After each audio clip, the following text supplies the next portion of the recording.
எரேமியா 7:11 என் நாமம் தரிக்கப்பட்ட இந்த ஆலயம் உங்கள் பார்வைக்கு கல்லர் குகையாயிற்றோ, இதோ நானும் இதை கண்டேன் என்று கர்த்தர் சொல்லுகிறார்.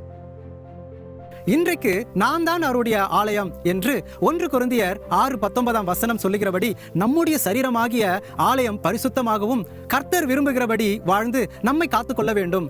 ஆனால் நம்முடைய ஆலயமாகிய இருதயத்தை அசுத்தமாக்கி கொண்டு ஆசை இச்சைகளிலும் உலகத்தால் கரைப்படுத்தி தீட்டுப்படுத்தி கொண்டு துணிகரமும் அக்கிரமமும் கர்த்தருடைய வார்த்தைக்கு கீழ்ப்படியாமல் தங்களுடைய இருதயத்தை கடினப்படுத்திக் கொண்டு கர்த்தருக்கு பயப்படுகிற பயம் இல்லாமல் வாழ்ந்து கொண்டிருக்கிற ஜனங்களை கடிந்து சரியான பாதையில் பரிசுத்த வழியில் நடத்த வேண்டிய சபை போதகர்கள் காணிக்கைகளை வாங்கிக் கொண்டு சத்தியத்தின்படி போதிக்காமல் ஆசீர்வாதத்தை மட்டும் கூறிக்கொண்டு கடைசி நாட்களில் கர்த்தருடைய ஜனங்களை அவருடைய வருகைக்கு ஆயத்தப்படுத்தாமல் இன்னும் பல ஆண்டுகள் செல்லும் என்று ஜனங்களை வஞ்சித்து தங்களுடைய விருப்பத்தின்படி உபதேசித்து பணம் சம்பாதித்துக் கொண்டிருக்கிறார்கள்.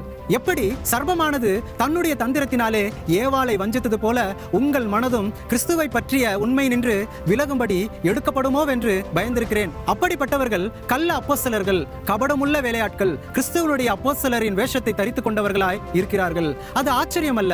சாத்தானும் ஒளியின் தூதனுடைய வேஷத்தை தரித்துக் கொள்வானே. ஆகையால் அவனுடைய ஊழியக்காரரும் நீதியின் ஊழியக்காரருடைய வேஷத்தை தரித்துக் கொண்டால் அது ஆச்சரியம் அல்லவே. அவர்கள் முடிவு அவர்கள் கிரியைகளுக்கு தக்கதாய் இருக்கும் என்று 2 கொரிந்தியர் 11:3, 4 மற்றும் 13-15 சொல்லுகிறபடி நாங்கள் சொன்னதற்கு மாறாக இயேசுவை பற்றி போதிக்க வரும் எவரையும் நம்பி சகித்துக் கொள்கிறீர்கள். நீங்கள் எங்களிடமிருந்து பெற்ற ஆவிக்கும் நற்செய்திக்கும் மாறுபட்ட ஆவியையும் நற்செய்தியையும் ஏற்றுக்கொள்கிறீர்கள். ஆகவே என்னையும் சகித்துக் கொள்ளுங்கள் என்று பவுல் சொல்லுகிறபடி இன்றைய சபைகளில் சத்தியத்தின்படி கடிந்து கொண்டு பாவத்தை வெளிப்படுத்தினால் ஜனங்கள் சென்று விடுவார்கள் என்று தங்களுக்கு ஏற்றபடி உபதேசித்துக் கொண்டிருக்கிறார்கள்.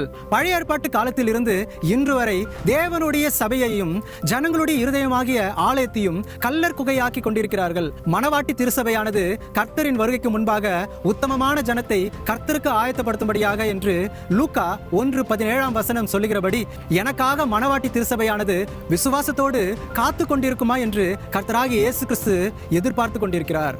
மாரநாதா.